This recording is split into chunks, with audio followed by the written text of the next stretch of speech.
I'm Albert Edward Hunt. Albert Hunt. H-U-N-T, not C-U-N-T.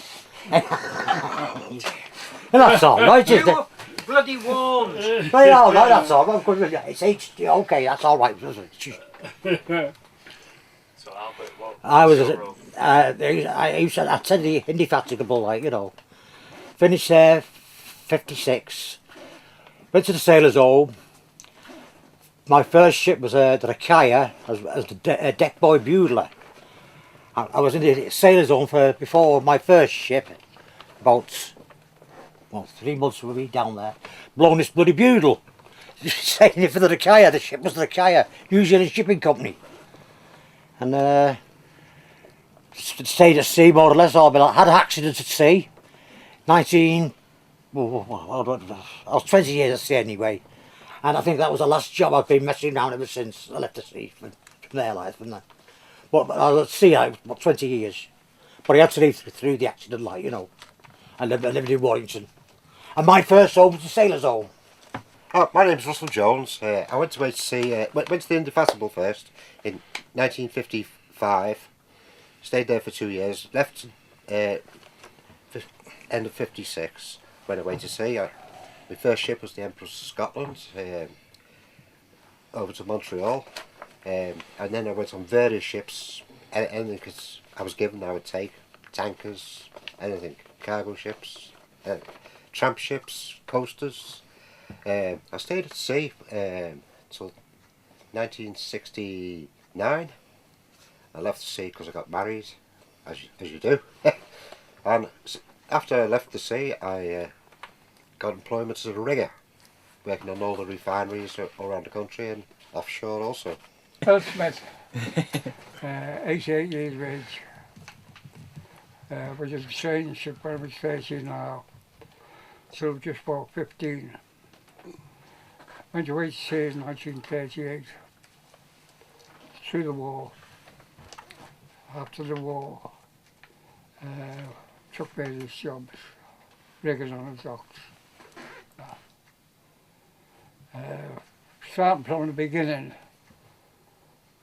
I was an artisan, semi-time in artisan, 3 years, AB, and the war broke out then. I was in various ships.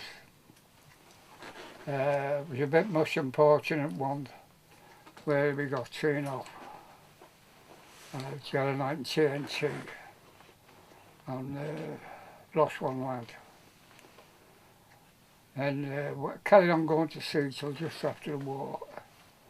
And then he found out that I was hard of hearing after a good few years, couple of years. And then he said, well, you're no good going to sea. So then I worked in the Lamperton Old Shore Gang, and then rigging along the docks all the time, till I retired. My name is David Owen. I joined the Merchant Navy when I was 15 or shortly before 15. Joined the Blue Funnel Line, and I remained with them for 5 years. And in 1960 there was a big seaman strike on, and being a company's man, I was between the devil and the deep blue sea, really, because I had to be on the gates watching during the strike. Anyway, I came home to Bangor in North Wales, where I was from, and I joined a small coaster there that was coming in and out of Carnarvon, carrying fuel. And I stayed with them for 12 months, and then I decided then to go ashore. And then I joined the police force, and I was with the police force for 30 years. I retired in 1988, and then I joined Littlewoods Pools, and I was with them for 10 years, and I completely finished in 1998.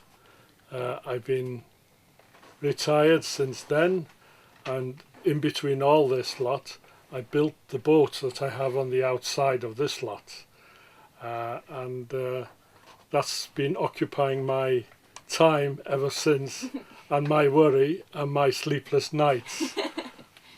I was only about 14 at the time. I was going to join the ship. I was just before I was 15. Best thing ever.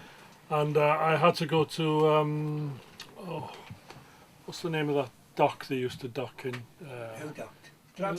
Glasson Dock, yeah, the Blue Funnel there. To join Oh, up. Gladstone. And I was with my father, and we travelled on the overhead railway, and at the time it was affectionately known as the Dockers Umbrella, and I remember going along it and all the way up to Glasson Dock, and that was the last time, because my first voyage with Blue Funnel was for 16 months, and when I came back, Down. the whole thing had come down. It had been destroyed.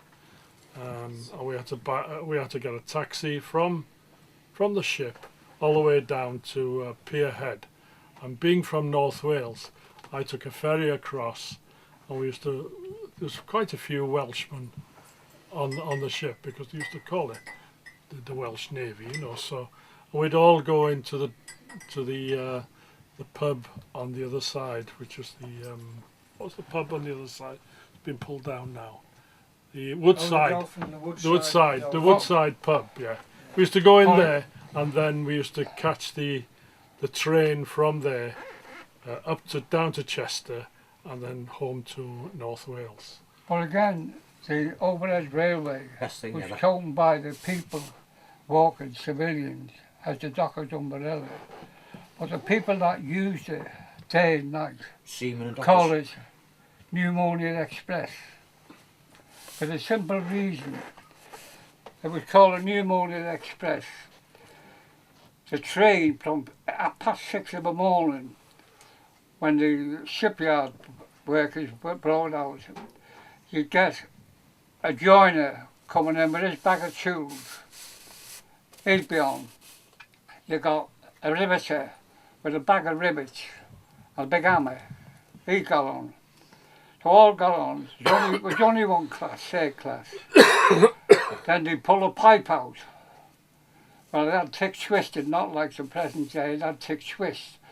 Well, anyone with a bad chest would be copping and barking. So they let the window down. Well, you have to put your coat up, because the wind come in.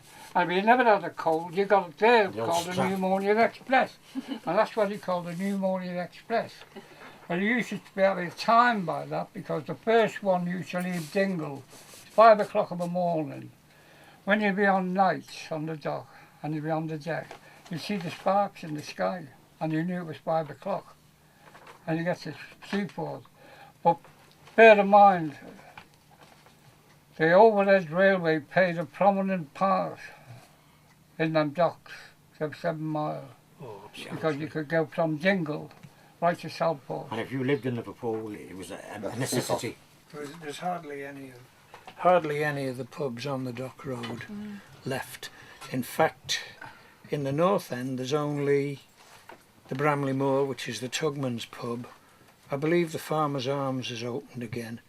His real name was the Cape of Good Hope, but an ex-seaman bought it and hated seamen so much that he called it the Farmer's Arms.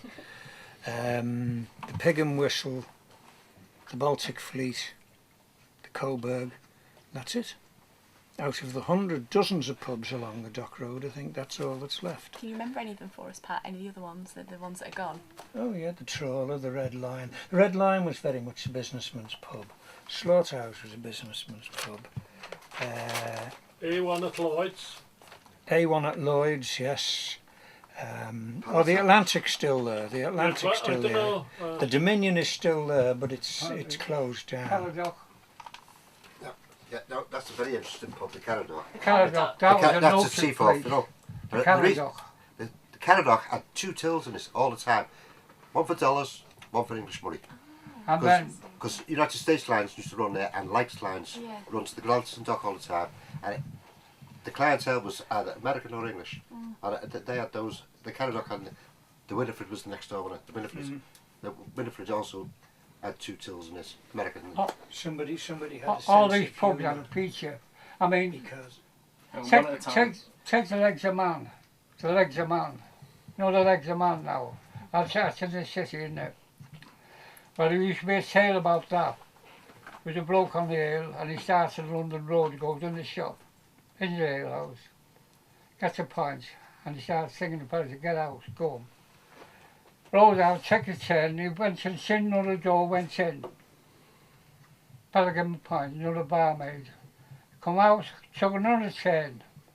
It was a lime seat then. Took another chain, went in. I said, no, I won't go in there, I'll go in there. So he went in Cole Street, and he went in Cole Street. And when he went in, he says for the pint, the fella said, I told you once before, you're not getting saved, get out. He said, you own all the bloody pubs round here.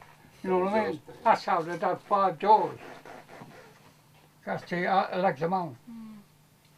So whereabouts Ma was the Legs of Man Edgerton's again? round the corner. Sorry? Whereabouts was the Legs of Man again? Ma Edgerton's was quite a famous pub as well, Sadie had it. which was Sadie and John Linus made queer bashing a blood sport in Liverpool. They were both gay, and they were the 2 hardest men in the town. And you picked on them at your peril.